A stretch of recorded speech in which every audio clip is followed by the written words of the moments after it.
Bonjour et bienvenue à tous sur ce webinaire consacré à une notion très importante. J'ai besoin de faire le point sur ma situation professionnelle. Oui, nous sommes dans une dynamique où on peut se questionner quand ça va pas, mais on peut aussi se questionner quand ça va bien, parce que ça fait toujours du bien de mettre des mots sur ce qui nous plaît et ce sur quoi on veut se développer et évoluer. Je vais vous partager un PowerPoint, donc, juste le temps d'ajuster la technique. Hop.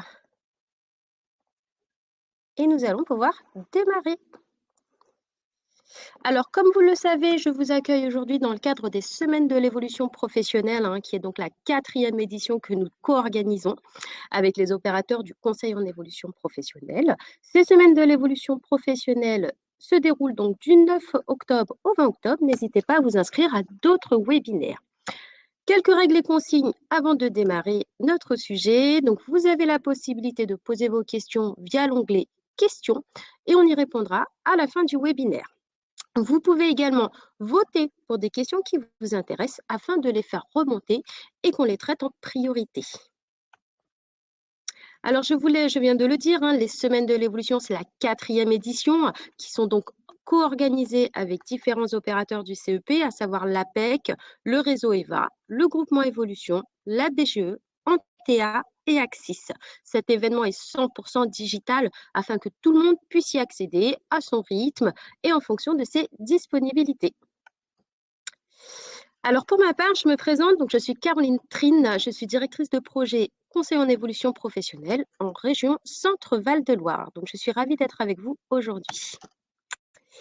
Alors, notre sujet du jour, en tout cas du moment et de l'heure qui suit, j'ai besoin de faire le point sur ma situation professionnelle. Je l'ai dit en intro, c'est tout le temps, vous avez souvent parfois des questionnements sur qu'est-ce que vous pouvez faire, quelles sont mes compétences, que valent mes compétences sur le marché et qu'est-ce que j'ai appris de nouveau, puisque ça fait 5 ans que je suis dans mon poste, je me pose plein de questions. Pour pouvoir répondre à ce besoin de prise de recul sur votre situation professionnelle, je vais vous présenter ce que c'est que le conseil en évolution professionnelle, le CEP, c'est quoi, c'est pour qui, qu'est-ce que ça concerne. Et je vais vous donner des astuces, en tout cas quelques étapes à faire en autonomie si vous le souhaitez, pour déjà à votre niveau pouvoir faire le point sur votre situation professionnelle. Et pour ceux qui veulent aller un petit peu plus loin, il y aura une 3e étape dans le cadre de ce webinaire qui sera sur comment faire valider un projet et comment aller plus loin après avoir fait le point sur ma situation. Alors pour commencer, le conseil en évolution professionnelle, qu'est-ce que c'est? C'est quoi ce truc, le CEP? Alors, le conseil en évolution professionnelle, c'est un processus d'appui pour tous les salariés et travailleurs indépendants pour faire ce fameux point sur sa situation professionnelle. Mettre des mots sur ce qui va, sur ce qui ne va pas, sur ce que vous aimeriez développer, sur de nouvelles envies, des besoins de formation ou des choses qui ne vont pas aussi, ça arrive, des éléments qui vont vous gêner dans le cadre de votre travail. Une fois que ce point est fait, le CEP est aussi là pour vous accompagner dans l'élaboration, la formalisation et la mise en œuvre d'une stratégie visant à l'évolution professionnelle. Donc l'évolution professionnelle, on va le définir un petit peu plus tard dans le cadre de ce webinaire. Des éléments à retenir néanmoins pour ce fameux CEP, il faut savoir que c'est un droit à tout un chacun d'y accéder et d'en disposer. Donc il est gratuit. Donc ça, c'est quand même une notion importante. Il va être également confidentiel. Tout ce qui va se dire dans le bureau restera dans le bureau, en tout cas. Les conseillers, il faut savoir qu'ils vont avoir une posture de neutralité, ça veut dire sans jugement. Ils vont accueillir votre besoin, votre demande et vous aider à y voir plus clair.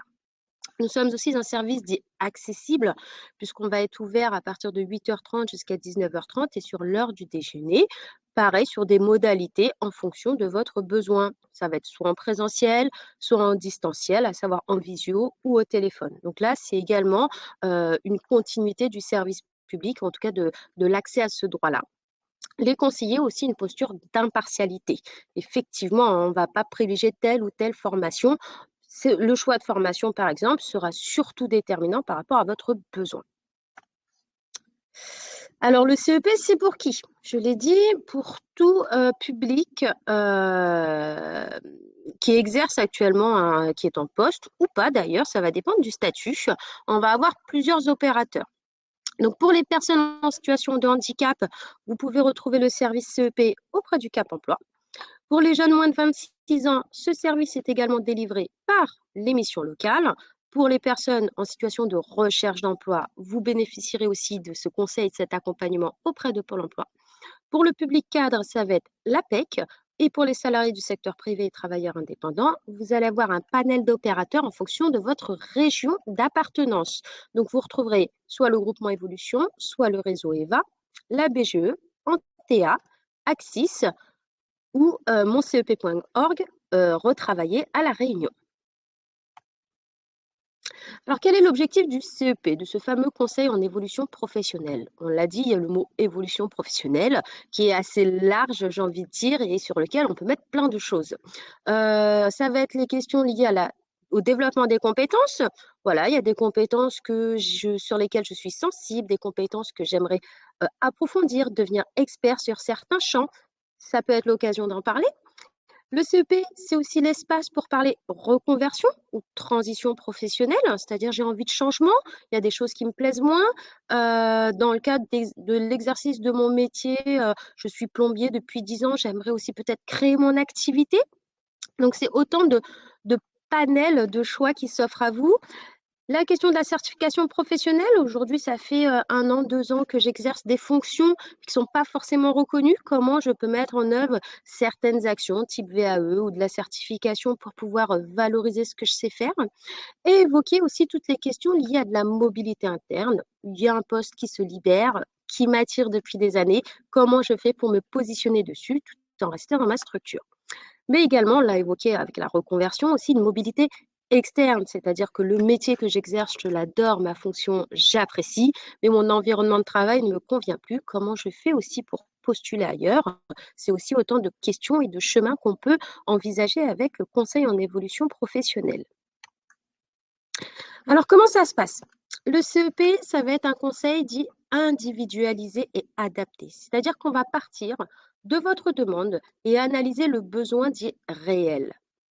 Quand on parle d'analyser la demande, on va avoir souvent des personnes qui vont venir nous rencontrer et nous dire, bah voilà, j'en ai marre, je veux complètement changer de métier, je n'en peux plus, je vais faire une reconversion. Si je prends un comptable par exemple. On va creuser, on va questionner la personne sur les motivations de ce changement, qu'est-ce qui ne va pas actuellement sur son poste, sur pourquoi ils avaient choisi cette orientation initiale et comment on en est arrivé à ce ras-le-bol, si je peux m'exprimer comme ça. Et en faisant ce petit cheminement et ce petit questionnement, on se rend compte parfois que le besoin, ce n'est pas une reconversion, mais un changement d'environnement de travail. Donc, ce n'est pas le métier qu'il faut remettre en cause, mais plutôt sa structure ou son environnement actuel. Et ensuite, on va travailler à des plans d'action pour pouvoir améliorer tout ça. Donc, la première chose, et je trouve que c'est très important de le signifier, hein, c'est vraiment d'être en capacité de, vous qui venez solliciter le SP, de pouvoir exprimer votre demande. À nous, après, d'aller chercher le besoin réel avec le questionnement et l'accompagnement qu'on vous propose. C'est aussi, le CEP, accéder à un premier niveau d'information, à la fois sur les métiers qui vous parlent pas, en tout cas ouvrir un petit peu les chakras sur ce qui peut s'offrir à vous. L'offre de formation, qui est parfois très large, qu'est-ce que je choisis? Quelle est la plus adaptée par rapport à ma situation actuelle? L'environnement professionnel, je l'évoquais tout à l'heure, et les différents dispositifs de financement, qui est vraiment le nerf de la guerre, c'est que finalement, il y a quelque chose qui me plaît bien, mais comment je fais pour le financer? Le conseiller en évolution pro est aussi là justement pour vous donner toutes ces informations afin que vous puissiez prendre ce qu'on appelle une décision éclairée, c'est-à-dire d'avoir tous ces faisceaux d'indices pour aller chercher s'il y a des nœuds ou pas, et puis pouvoir choisir la bonne démarche. Donc c'est aussi, comme je viens de le dire, identifier les démarches possibles et l'éventuelle suite à donner. C'est-à-dire qu'à un moment donné, vous avez mis des mots sur ce qui va pas, sur ce dont vous avez besoin. On vous a informé sur justement les options, les opportunités par rapport à ce besoin. Ce sera à vous de vous dire, OK, ça me va, c'est des éléments auxquels je n'avais pas pensé, mais qui m'intéressent fortement. Je souhaite aller plus loin avec mon conseiller en évolution professionnelle. Ou bien, ça peut être aussi, merci pour ces informations, ça fait beaucoup d'éléments voilà, à digérer, à comprendre, à mettre en place. Pour l'instant, j'ai besoin de voilà, digérer les informations, prendre du recul et voir un petit peu toutes ces options, les creuser un petit peu plus de mon côté. On peut s'arrêter là. Donc, si vous faites le choix inverse avec ces démarches possibles et aller plus loin avec le conseiller en évolution professionnelle, vous entrez dans ce qu'on appelle l'accompagnement dit personnalisé, donc une deuxième étape de l'accompagnement, où on va être vraiment dans la formalisation, l'élaboration, l'analyse de la faisabilité des différents projets ou des différentes options qu'on a évoquées, toujours en fonction de votre demande et votre situation. Et on va co-construire un plan d'action pertinent par rapport à votre situation, par rapport à où vous en êtes, par rapport à ce qui est possible de mettre en place. Donc, on va vraiment verrouiller un petit peu tous les contours pour, en tout cas, vous rendre les clés de votre avenir professionnel. Alors, peut-être une première question, hein, pourquoi faire le point sur sa situation professionnelle? Alors voilà, quel que soit le projet d'évolution professionnelle, vous envisagez de faire le point sur votre situation, c'est très important, je l'ai dit en introduction. On va pas venir faire un point seulement parce que ça va pas. L'objectif, c'est aussi peut-être de construire une réflexion, construire un parcours professionnel même quand ça va bien. Je m'explique. Parfois, dans notre poste, on se sent très bien, tout va bien, on a des collègues super sympas et ce qui s'ensuit. Néanmoins, on a toujours ces petites questions en disant qu'est-ce que je peux faire d'autre? Je fais plein de choses en même temps, comment je peux mettre des mots? C'est peut-être des méthodes que j'utilise, mais comme je prends pas le recul sur ma pratique, j'arrive pas à en ressortir des compétences. Faire le point sur sa situation professionnelle peut aussi intervenir dans un moment où on n'a pas forcément de gros doutes ou de grosses remises en question. C'est vraiment un moment pour vous, pour voilà, prendre du recul sur votre pratique, sur votre identité professionnelle et voir où vous en êtes. Donc, comment procéder? Alors, la fameuse phase de petit outillage pour faire le point sur votre situation professionnelle se fait en 3 temps. Déjà, faire le point sur son parcours, faire un petit peu l'historique de ce que vous avez pu faire, un petit peu, voilà, de manière chronologique, reprendre les temps forts de votre parcours professionnel. Donc, ça va être les différents postes, ça va être ma formation initiale et mettre tout ça sur papier. Une fois que cette petite chronologie est faite, ce qui va être intéressant, c'est d'aller identifier dans chacune de ces étapes de mon parcours mes petites compétences. À savoir qu'est-ce que j'ai appris, qu'est-ce que j'ai développé, qu'est-ce que je peux valoriser à travers une expérience spécifique que j'ai pu vivre durant mon parcours. Et ça va vous permettre d'en faire ressortir, comme je disais, les fameuses compétences. Qu'est-ce que je sais faire, qu'est-ce que je suis en capacité de faire. Et identifier également, à travers cette petite liste, les ressources, c'est-à-dire votre personnalité, vos motivations et vos valeurs. C'est-à-dire qu'à un moment donné, vous avez choisi tel poste pour une bonne raison. Il y avait peut-être un contexte particulier lié à votre histoire personnelle qui vous a fait basculer sur un nouveau poste, par exemple. Ou au contraire, un poste qui vous plaisait énormément, il y a eu peut-être un impact personnel qui a fait que c'était plus possible de mener à bien ces missions-là. Donc l'idée, c'est de faire un petit peu, voilà, prendre de la hauteur, prendre du recul sur un petit peu tout votre parcours et y mettre des mots et des phases. Donc comme je le disais, hein, analysez vos expériences significatives sur cette première étape, prendre ce fameux recul sur vos expériences professionnelles, extra-professionnelles. Qu'est-ce qui s'est bien passé dans cette expérience? Qu'est-ce qui s'est moins bien passé? Qu'est-ce que j'ai appris en particulier et qu'est-ce qui m'a plu à travers cette expérience-là? Et au fil de l'eau, le fait de décortiquer un petit peu plus votre parcours et vos expériences, vous allez pouvoir voir dégager ce qu'on appelle un fil rouge de votre parcours. À un moment donné, il va y avoir quelque chose qui revient plus ou moins à chaque fois. Et là, ça peut vous donner un indicateur pour la suite et pour vous retrouver, j'ai envie de dire, professionnellement. Il faudra aussi préparer une réponse à la question, présenter votre parcours, finalement, de manière synthétique. Qui suis-je? Quels sont les temps forts de mon parcours? Identifier vos capacités et vos compétences extra-professionnelles. Je l'ai évoqué tout à l'heure, l'idée d'aller chercher un petit peu dans sa vie perso, qu'est-ce qui va venir impacter, qu'est-ce qui m'a apporté des compétences supplémentaires, qu'est-ce que j'ai eu à gérer qui va pouvoir venir être intéressant pour ma vie professionnelle. Et une dernière partie, hein, ouvrir la réflexion sur le champ des possibles. C'est-à-dire que voilà, j'ai fait un état des lieux de qui je suis, de mon parcours, et avec tout ça, qu'est-ce que je peux faire d'autre? Donc un petit peu ouvrir les chakras sur le marché du travail, sur ce que propose ma structure en termes d'évolution interne, et de voir un petit peu s'il y a des corrélations par rapport à tout ça. Étape 2. Identifier et valoriser mes compétences. Donc, établir cette analyse fine de la valeur de votre expérience professionnelle. Comme je le disais, c'est de se dire, voilà, dans le cadre de cette expérience, quelle a été la plus-value? Qu'est-ce que je retiens? Quelle est ma réalisation probante? C'est de quoi je suis fière à travers cette expérience professionnelle. Donc l'idée, c'est vraiment de pouvoir en tout cas tirer le meilleur parti de chaque expérience. Et pour les expériences qui ont été moins sympathiques, parce qu'il y en a, c'est aussi de tirer ces expériences. C'est que finalement, c'était pas top dans cette structure. Néanmoins, j'ai acquis telle et telle compétence. Je suis désormais en capacité de prendre du recul par rapport à une situation difficile, par exemple. Donc, valoriser vos expériences extra-professionnelles et sociales. Donc, identifier et reconnaître vos compétences. Donc, ça, c'est aussi une capacité à conscientiser ses compétences. Ça, c'est pas facile parce que c'est pas naturel de se valoriser ou d'être dans du positif envers soi-même. On est toujours plus dur envers soi-même qu'avec les autres. Donc là, c'est aussi une façon de se dire, ben voilà, je sais faire des choses, je sais parfois même faire plein de choses et c'est pas anodin, c'est pas donné à tout le monde, c'est pas facile pour d'autres personnes, ce sont de vraies compétences qui me sont attribuées. Alors, synthétiser la valeur de votre parcours. Excusez-moi. Hop, pardon. Hop. Synthétiser la valeur de votre parcours professionnel et extra-professionnel. Donc là, l'idée, c'est d'utiliser tous ces axes-là et d'en faire une petite synthèse pour pouvoir l'évoquer sereinement et mettre en évidence vos compétences transférables. Alors, ces fameuses compétences transférables, ça va être des compétences qu'on peut utiliser sur un métier A, qu'on peut aller utiliser aussi sur un métier B. Donc ça, c'est hyper important, notamment lorsqu'on veut évoluer qu'on veut une évolution de carrière ou qu'on veut évoluer dans un nouveau secteur d'activité notamment.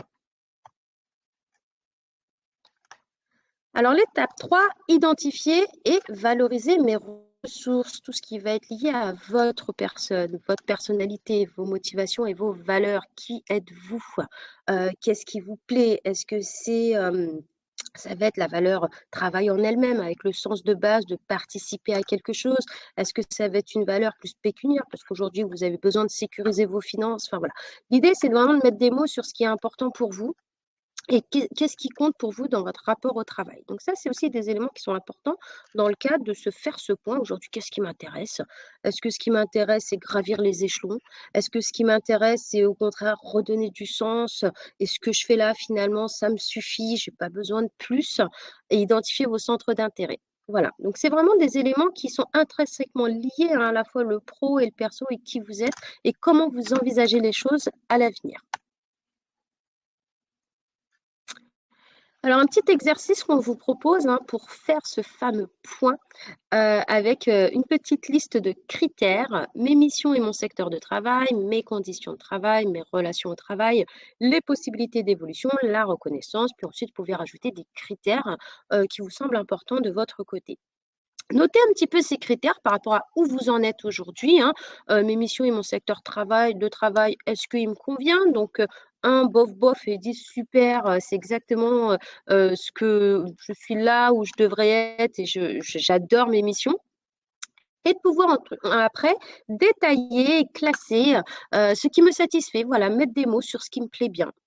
Maintenant, si la note n'est pas au maximum, ça va être de réfléchir sur de quoi j'ai besoin pour augmenter cette note? Est-ce que c'est un peu plus de sédentarité ou au contraire un peu plus de mobilité? Voilà. Donc ça va dépendre de chaque personne. C'est pour ça que c'est un exercice qui est quand même assez individualisé puisque chaque personne va avoir, des satisfactions sur certaines choses qui pourront satisfaire une personne A et qui ne sera pas des éléments de satisfaction pour une personne B. Donc l'idée, c'est vraiment de travailler sur ce dont j'ai besoin pour augmenter la note et ensuite de voir dans ce que j'ai besoin, comment moi je peux mettre en œuvre ou est-ce que c'est dépendant de moi et comment je peux travailler là-dessus pour justement faire en sorte que j'augmente cette note. Voilà. Donc c'est un exercice assez intéressant puisque ça permet de décortiquer, de travailler en profondeur et c'est surtout de se mettre en action finalement. C'est de se dire que pour augmenter cette note, peut-être qu'il y a des choses que je peux faire moi à mon niveau.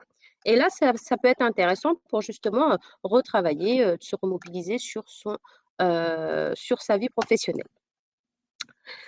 Alors, une fois que j'ai fait le point sur ma situation professionnelle, pardon, c'est vraiment la première étape pour généralement élaborer et mettre en œuvre un projet d'évolution professionnelle. C'est-à-dire que voilà, j'ai fait le point, j'arrive à me situer. Effectivement, suite à ce point, je ne suis pas vraiment à la bonne place et j'avais envisagé autre chose pour l'année à venir ou dans 2 ans.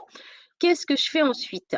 Donc, je vais vous exposer maintenant les différentes étapes pour élaborer et mettre en œuvre un projet professionnel.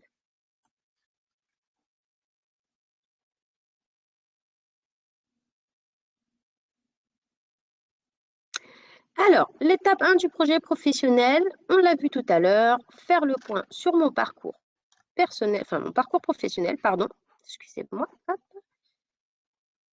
Donc, on l'a vu, l'étape incontournable, analyser vos expériences significatives, prendre du recul et vous mettre des mots sur ces fameuses expériences professionnelles, extra-professionnelles, les analyser une à une pour pouvoir dégager ce qu'on appelle le fil rouge de votre parcours, c'est-à-dire que ce petit truc qui revient à chaque fois, auquel vous n'avez peut-être pas pensé.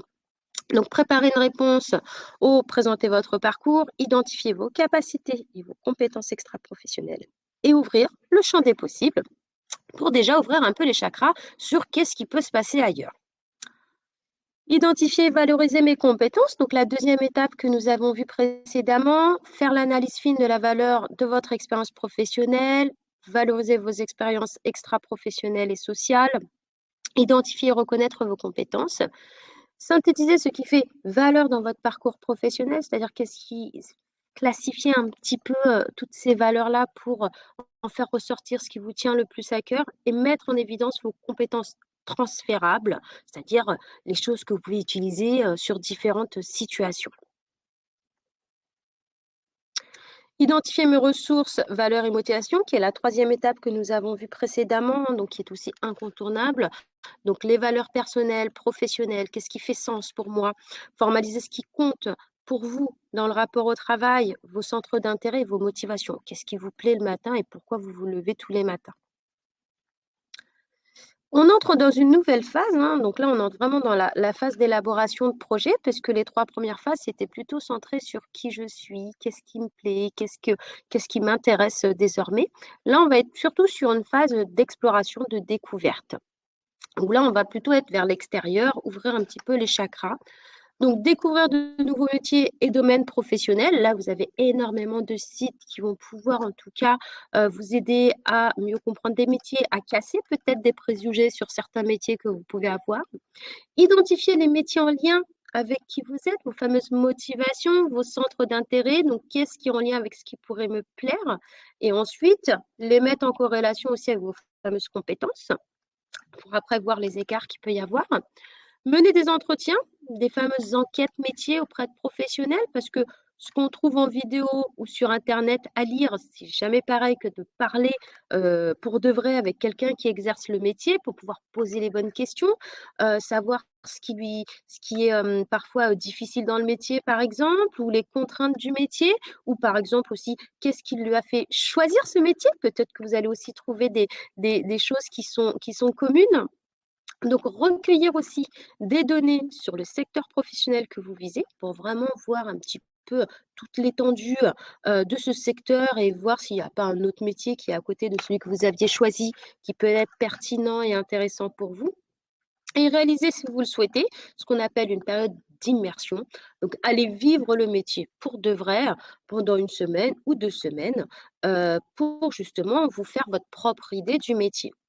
Et ensuite, valider, en tout cas regarder la faisabilité du projet. Parce que l'idée, c'est aussi de se dire, OK, il y a un métier qui me plaît bien, je me suis renseignée, ça me plaît toujours, j'ai fait ma période d'immersion, c'est encore plus génial.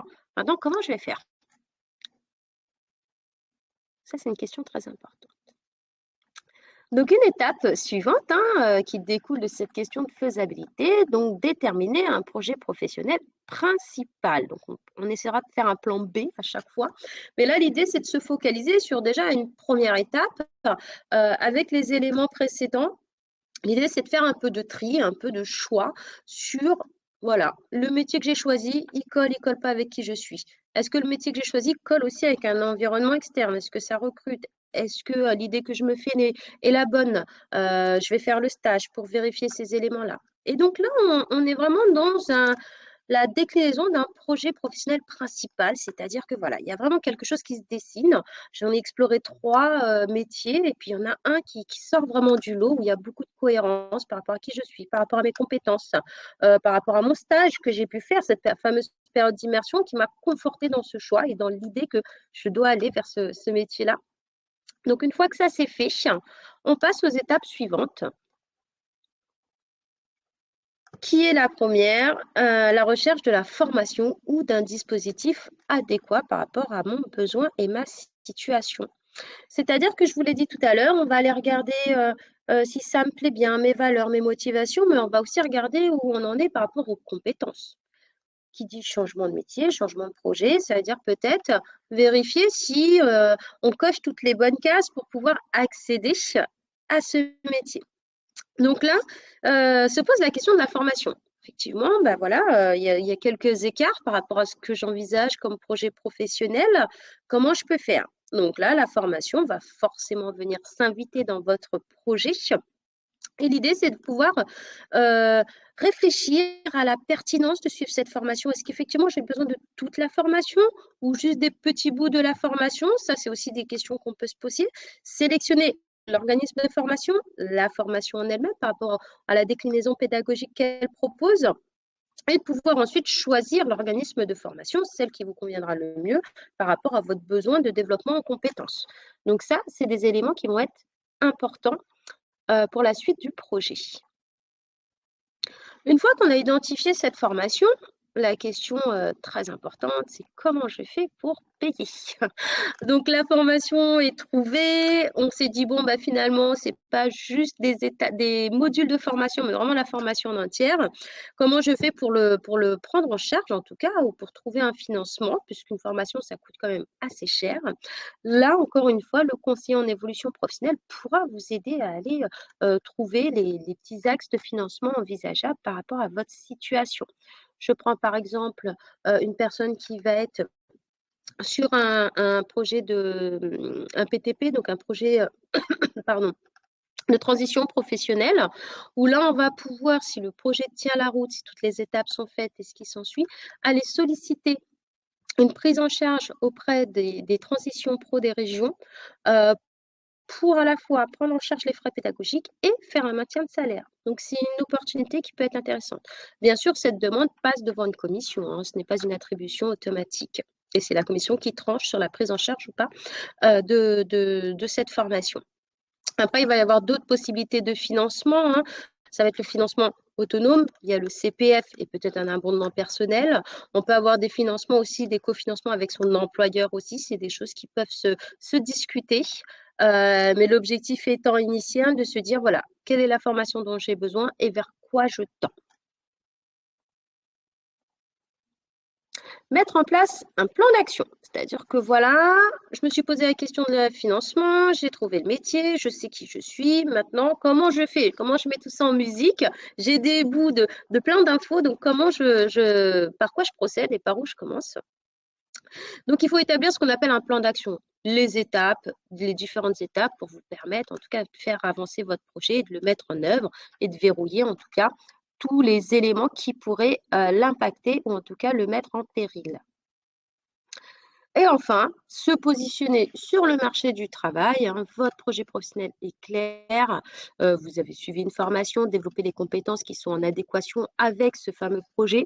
Il faut donc se positionner sur le marché du travail. Maintenant, il va falloir postuler, regarder les offres. Est-ce que je sais toujours faire un CV d'actualité? Est-ce que c'est toujours d'actualité, même le CV?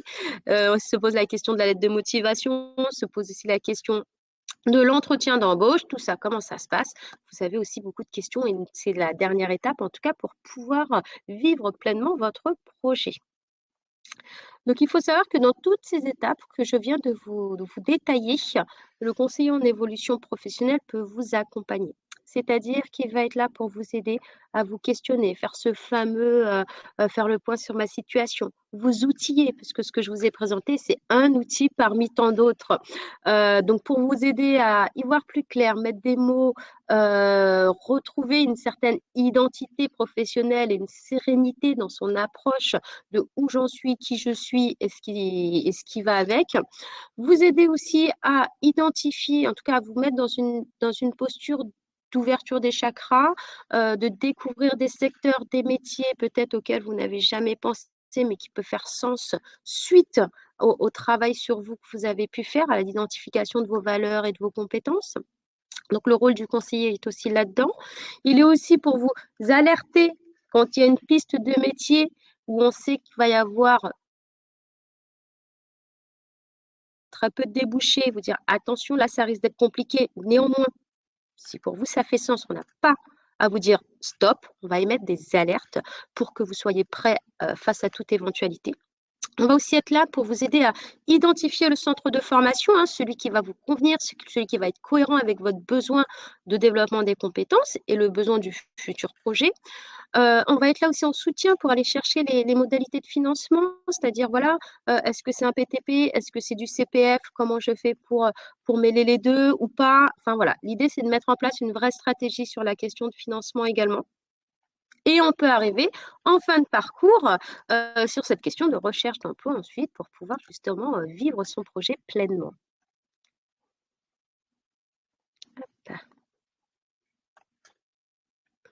Alors, pour prendre rendez-vous avec un conseiller en évolution professionnelle, il y a un site «Je trouve mon conseiller», donc qu'on retrouve aussi sur www.mon-cep.org, où vous pourrez vous situer à la fois géographiquement pour savoir quel est l'opérateur qui est sur votre territoire pour vous accompagner dans ces démarches. Nous allons passer sur la phase de questions.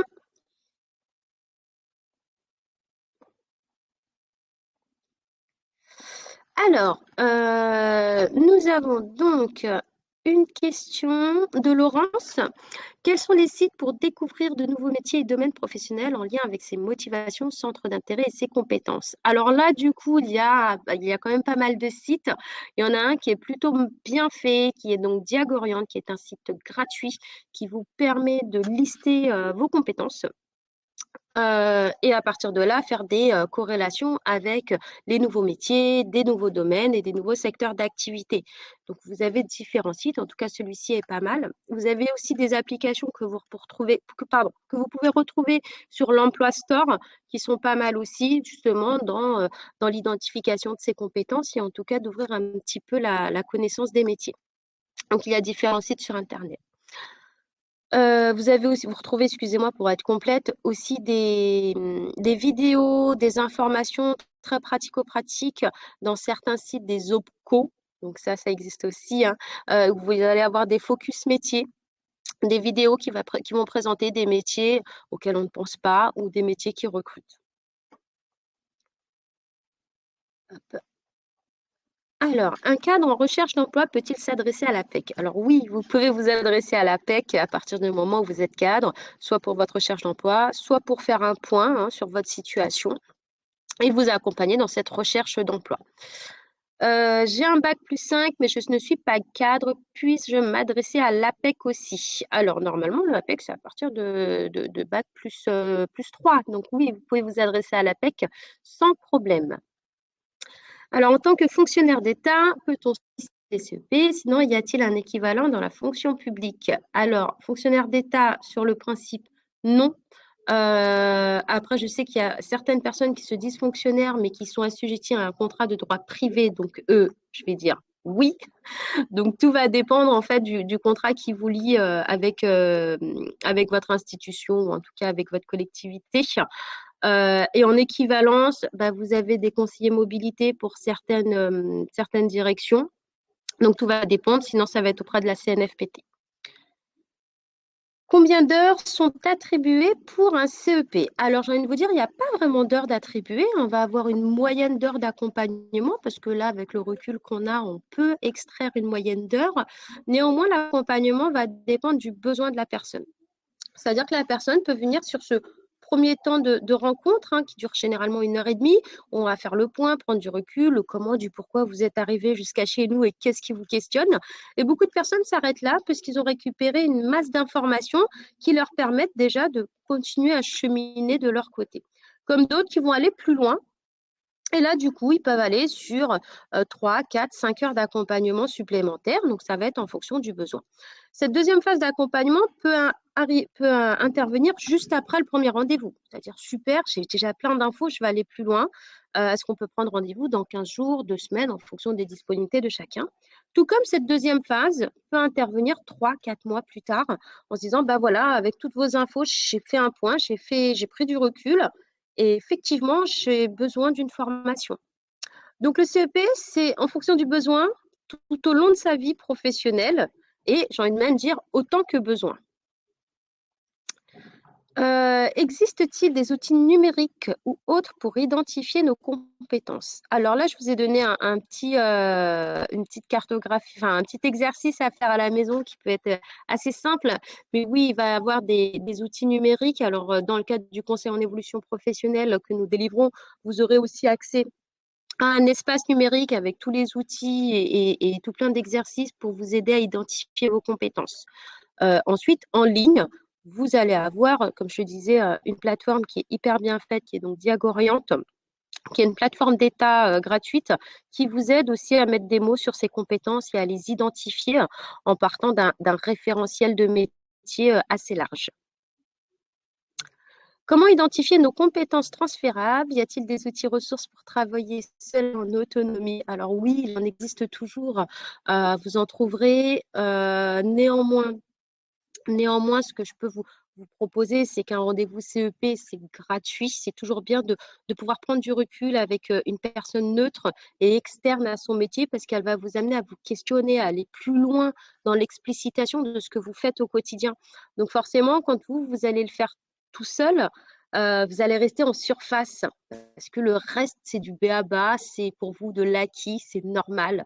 Alors que le faire avec quelqu'un qui ne connaît pas forcément votre métier, bon, heureusement, ils en connaissent quelques-uns quand même, et vous aider à vous questionner là-dessus, ça va vous amener à argumenter, à aller trouver des expériences, mais pouvoir l'expliciter, c'est de se dire, bah, à travers cette situation ou cette expérience, voilà tout ce que j'ai utilisé. Et dans l'utilisation de ces compétences-là, qu'est-ce qui va être pertinent par rapport à un autre métier, une autre situation ou un autre travail. Donc, c'est toujours intéressant de pouvoir, en tout cas, échanger sur ces compétences avec une personne externe et neutre. Quels sont les sites pour découvrir les nouveaux métiers? Alors, excusez-moi, j'ai déjà répondu à cette question. Alors, exercice pour faire le point, très intéressant. Avez-vous d'autres critères à nous suggérer pour enrichir la réflexion? Alors, il faudrait que je reprenne ma fiche pour revoir ce que je vous avais mis dans la fiche. Excusez-moi, j'y retourne.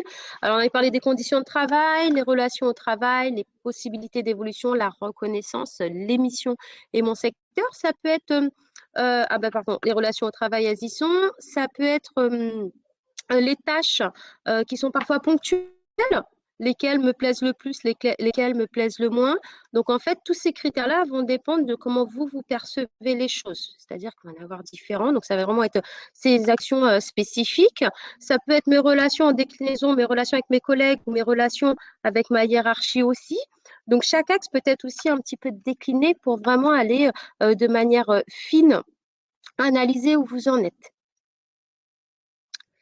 Vous parlez de PTP ou BTP. Alors, c'était le dispositif de projet de transition professionnelle qui permet de prendre en charge le financement du projet de transition, ou en tout cas le projet professionnel qui tend vers généralement une reconversion.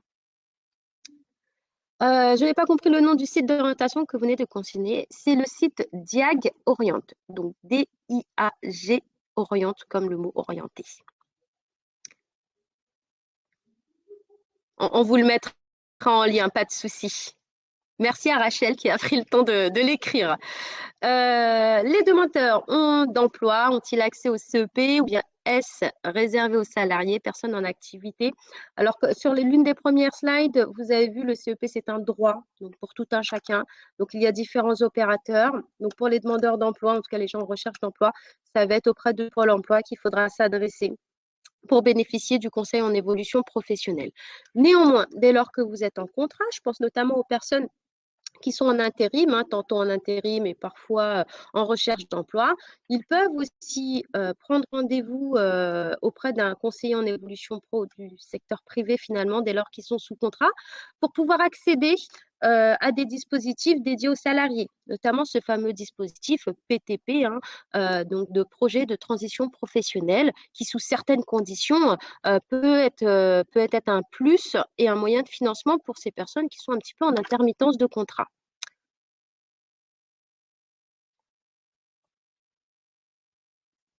Alors, une question de Christelle. Lors de mon premier rendez-vous CEP, on m'a conseillé de passer un bilan de compétences. Votre service est gratuit, mais le bilan de compétences est payant.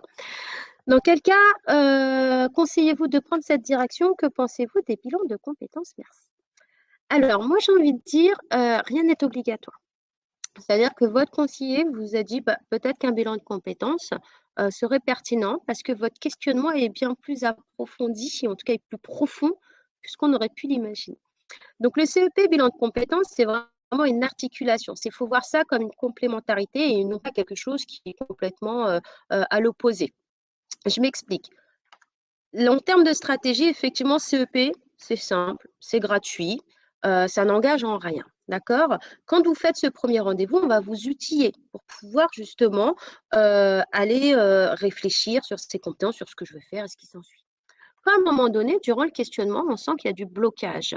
Quand on sent que votre questionnement ne s'arrête pas à cette photographie à l'instant T qu'on est en train de faire, mais qui remonte plus loin dans votre parcours et qu'on sent qu'il y a vraiment des nœuds par rapport à ça, on va être en capacité de vous dire est-ce que vous avez pensé au bilan de compétences. Et le bilan de compétences va apporter une complémentarité. C'est-à-dire qu'à un moment donné, effectivement, le bénéficiaire va se dire ok, ouais, bilan de compétences, c'est peut-être pas anodin. Le CEP va dire que vous êtes prêt pour un bilan de compétences parce que là, il faut vous livrer un peu plus, aller plus loin dans le cheminement et creuser avec des tests aussi, parce que dans le bilan de compétences, il y a des tests spécifiques qui sont dédiés pour justement approfondir cette connaissance de soi, cette ouverture des champs des possibles et ce qui s'ensuit.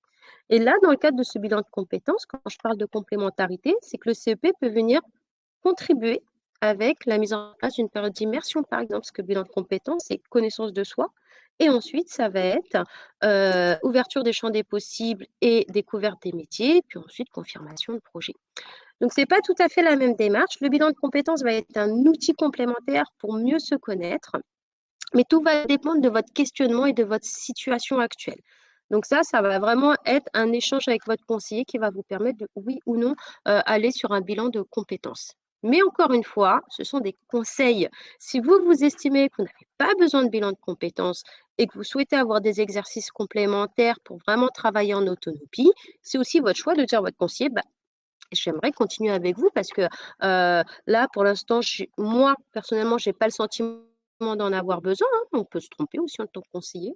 Mais du coup, j'aimerais creuser un petit peu plus. Est-ce que vous avez des exercices spécifiques pour telle ou telle chose? Et ensuite, peut-être que dans 3 mois, vous allez vous dire, bah, oui, bilan de compétences, c'était nécessaire. Ou au contraire, on pourra dire, bah, effectivement, le bilan, c'était peut-être pas nécessaire et qu'on a réussi à trouver un nouveau projet qui est cohérent avec ce que vous voulez. Après, on est aussi dans des relations humaines, donc c'est des relations à l'instant T. Ça, il faut le savoir aussi, c'est votre besoin à l'instant T. Alors, comment prendre rendez-vous avec un conseiller? Vous retrouverez toutes les coordonnées des conseillers en évolution pro sur un seul site, donc mon-du6cep.org. Suis-je obligée de dépendre des besoins de la région Hauts-de-France pour être aidée dans un projet de reconversion professionnelle alors que je convoite les métiers porteurs dans une autre région? Alors, normalement, le conseiller qui doit vous suivre, c'est le conseiller qui est rattaché à soit votre lieu d'habitation ou soit votre lieu de travail. Donc ça, c'est une règle qui a été définie. Maintenant, rien ne vous empêche de voir avec votre conseiller situé en Hauts-de-France s'il ne peut pas avoir des informations sur les métiers en tension des autres régions, c'est des choses qu'il est en capacité de récolter ou en tout cas de vous aiguiller vers les sites pertinents ou des contacts pertinents pour pouvoir justement découvrir les métiers porteurs et en tension dans d'autres régions. Alors, une question de Nelly. J'ai déjà bénéficié d'une transition pro il y a des années pour une reconversion. Puis-je tout de même bénéficier de ce conseil? Alors, le conseil, j'ai envie de vous dire, c'est à tout moment de votre vie professionnelle. Donc, oui, vous pouvez en bénéficier. Maintenant, rebénéficier d'un financement transition pro, il y a des règles du jeu. Donc, ça, il faudra creuser un petit peu plus en individuel. Mais en tout cas, pour le CEP, c'est open.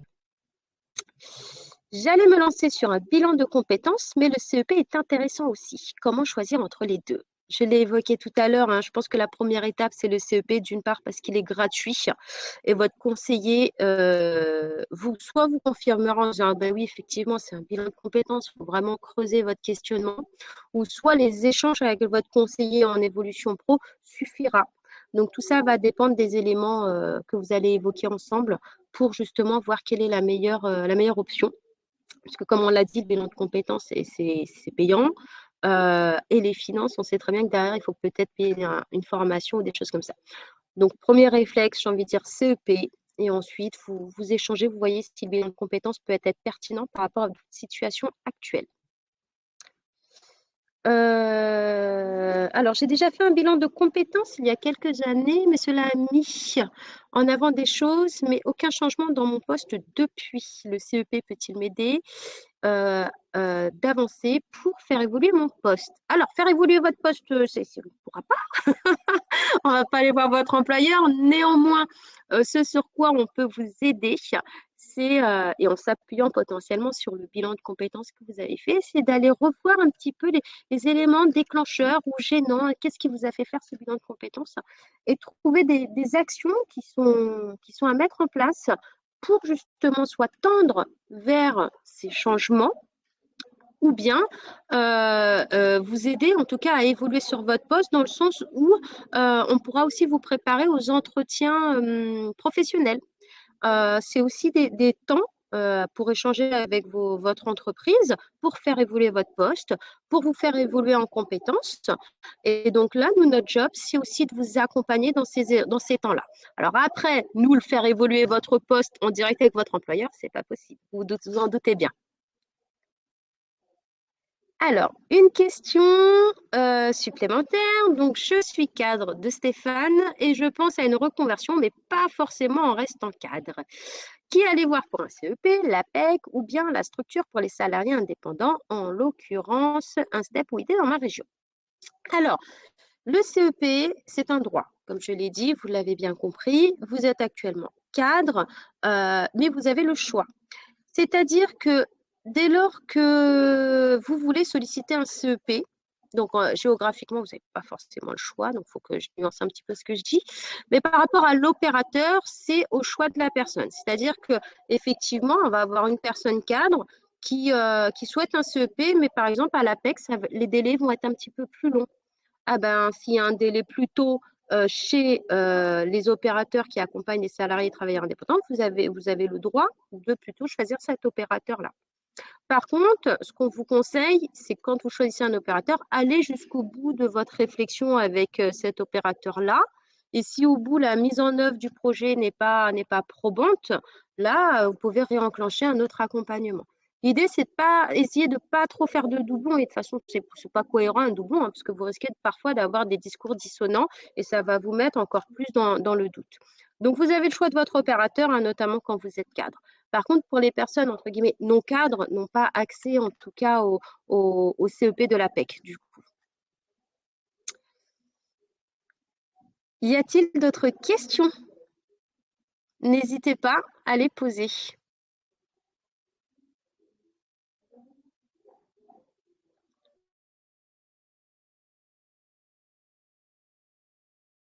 Très bien. Alors, nous n'avons pas de nouvelles questions. Eh bien, écoutez, on va arriver au terme de notre webinaire. Ah, il y en a deux qui arrivent, excusez-moi.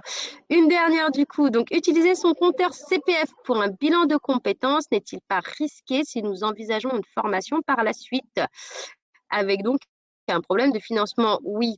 Enfin, ça fait partie du jeu, j'ai envie de dire, de comment j'optimise l'utilisation de mon CPF. Est-ce que je valorise un bilan de compétences avec, et ensuite je verrai pour le financement, parce qu'à aujourd'hui, c'est vraiment le bilan de compétences qui est nécessaire dans le cadre de mon cheminement.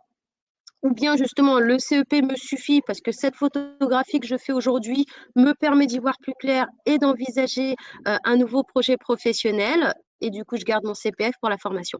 C'est autant de stratégies, j'ai envie de dire, il y a autant de stratégies que de personnes, que de projets. Donc là, c'est vraiment à établir avec un conseiller en évolution pro, déjà en fonction du montant que vous avez dans le CPF, du montant approximatif d'une potentielle formation que vous pouvez avoir ou des choses comme ça. Donc tout va être aléatoire par rapport à ça. Mais je le redis, premier réflexe, CEP parce que c'est gratuit. Si j'ai un profil cadre et que je suis au chômage, est-ce l'APEC qui m'accompagne ou un autre opérateur? Alors, si vous êtes au chômage, effectivement, l'APEC accompagne aussi les demandeurs d'emploi cadres. Donc, effectivement, vous pouvez être suivi par l'APEC.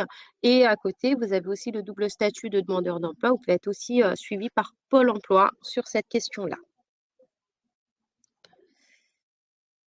Eh bien, écoutez, comme je le disais tout à l'heure, avant les deux dernières questions, nous arrivons au terme de notre webinaire. Je vous remercie énormément pour toutes ces questions. Hein. C'est que c'était un sujet qui vous parlait et qui vous intéressait énormément. J'ai eu plaisir à animer ce webinaire. Donc, je vous remercie à tous et vous souhaite une très belle journée. Au revoir.